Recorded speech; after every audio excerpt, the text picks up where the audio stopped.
చట్టంలో మార్పులు తీసుకురావాలి. కొత్తగా ఈ చట్టం చేస్తే మాత్రం ఇంకా ముందు ఫిరాయింపు ఉండవు. అంటే భయం భక్తి రెండు ఉండాలంటే పార్టీ ఫిరాయించగానే లేకపోతే సస్పెండ్ చేయగానే మా పదవి పోతే భయం ఉంటే ఇట్లాంటి నాటకాలు ఎవరు ఆడరు. అవకాశం ఉంది కనుక ఆడుతున్నారు. అవకాశం లేకపోతే ఏముంటది?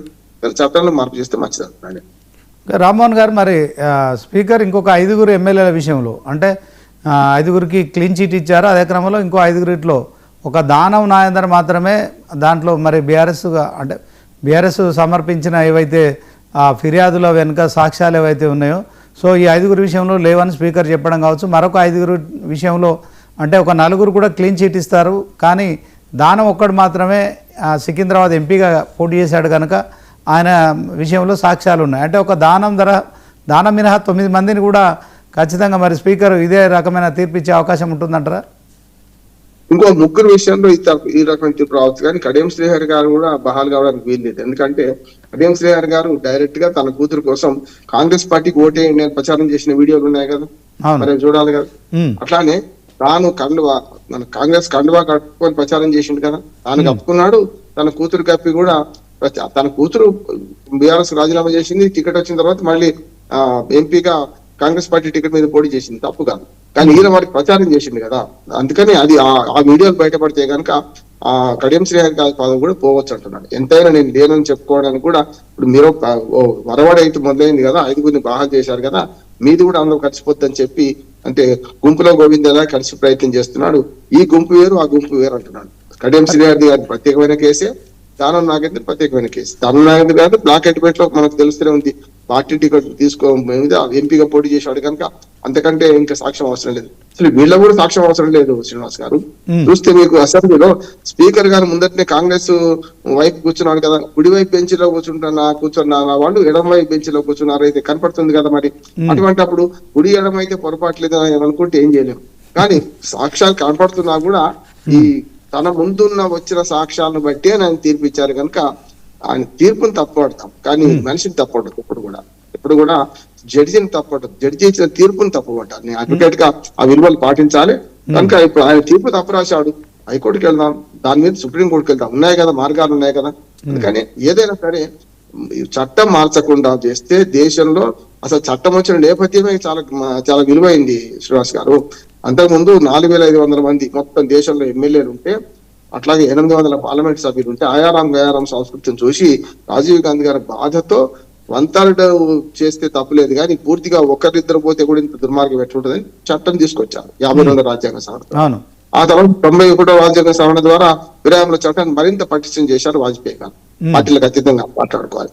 కానీ ఇప్పుడు ఈ పాలకులు ఏంటంటే తాము చేర్చుకున్నప్పుడేమో మంచి సంతోషపడుతున్నారు, తాము బాధపడ్డప్పుడేమో తమ పార్టీ నుంచి ఎమ్మెల్యేలు పోయినప్పుడు ఏడుస్తున్నారు. చూస్తున్నాం కదా, గతంలో రాజశేఖర రెడ్డి హయాంలో కాంగ్రెస్ పార్టీ దుర్మార్గం చేసింది.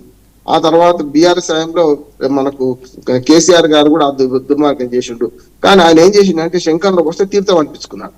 అక్కడ వెసులుబాటు ఏంటంటే పార్టీ 2/3 మెజారిటీతో పార్టీ సభ్యులు చేరింది కనుక అది వేటు వాళ్లే వాళ్ళకి.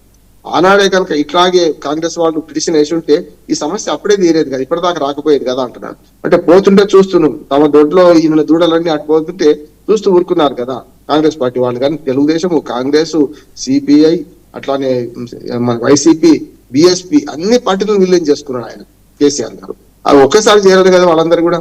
4 పోగానే అడ్డుకట్ట వేస్తే సమస్య ఉండకపోయేది. ఇప్పుడు అదే జరిగింది. 10 మంది పోగానే అడ్డుకట్ట వేశారు. వాళ్ళని వేటు పడుతుందని భయంతో మిగతా వాళ్ళు పోలే కదా, 16 మంది పోలే కదా. అయితే ఆ పని అప్పుడే కాంగ్రెస్ పార్టీ వాళ్ళు చేస్తే సమస్య ఉండకపోయేది అంటున్నాడు. అందుకని చట్టాన్ని ఉపయోగించుకోనేమో శంకర్లో వస్తే తీర్థం చేసుకుంది కేసీఆర్ గారు 2 సార్లు కూడా, 2014, 2018లో.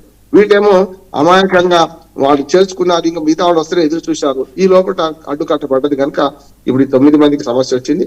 కానీ ఇప్పుడంతలో ఈ తెగే పంచాయతీ కాదంటున్నాను. ఇంకో సంవత్సరం దాకా నడుస్తుంది. పుణ్యకాలం కాస్త 2 ఏళ్ళు అయిపోయింది, ఇంకో సంవత్సరం పోతే నేను అనుకుంటున్నాను. చూద్దాం. అంటే ఇప్పుడు ఖైరతాబాద్కు ఉప ఎన్నిక వచ్చే పరిస్థితి లేదు, దానం రాజీనామా చేసే పరిస్థితి లేదంటారా? ఖైరతాబాద్కు దానం నాగేంద్ర గారు ఇవాళ రాజీనామా చేసినా కూడా ఇంకొక 5 నెలల లోపు ఎలక్షన్ రాదంటున్నాడు. ఎందుకు రాదంటే ఉప ఎన్నికలన్నీ కూడా వేరే ఎన్నికలతో కలుపుతారు ఎప్పుడు కూడా. చూసినాం కదా, ఇవాళ ఎవరైనా చనిపోయినా కూడా ఇంకొక 5 నెలల తర్వాతనే ఎలక్షన్లు వస్తాయి. ఎందుకంటే పశ్చిమ బెంగాల్, తమిళనాడు, పుదుచ్చేరి, కేరళ ఈ 4 రాష్ట్రాల ఎన్నికలు ఏప్రిల్ ఆర్ మేలో జరిగే అవకాశం ఉంది 2026. కనుక అదో 4 నెలలు ఇదొక ఇంకో 15 రోజులు అయితే, ఇప్పుడు 10 రోజులు అయితే కొత్త సంవత్సరం వచ్చేస్తుంది కదా, ఇంకో 4 నెలల లోపే జరిగే అవకాశమే లేదు అనుకుంటున్నాను. ఓకే, 6 నెలల సమయం ఉంటుంది కనుక ఆ వెసులుబాటు ఉందంటారు. దాంతో కలుపుతారు, ఆ ఎన్నికలతో కలుపుతారు. రేపు ఎలక్షన్ రావు సార్.